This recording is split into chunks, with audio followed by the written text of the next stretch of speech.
In today's tutorial, I'm going to show you guys how to go about setting up your Epson Expression Home XP-610 series printer on your Windows, Linux, or Mac OS device. So this should hopefully be a pretty straightforward process here, guys. And without further ado, let's go ahead and jump right into it. So all you have to do is open up a web browser, and into Google, you want to search your Epson Expression Home XP-610 support. Go ahead and search for that.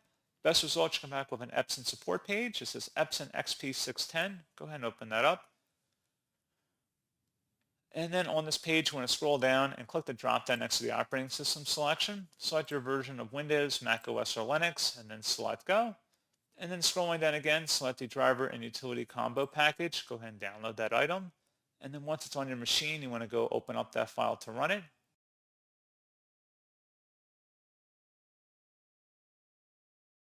It should be a signed publisher from Epson. Select Yes to proceed.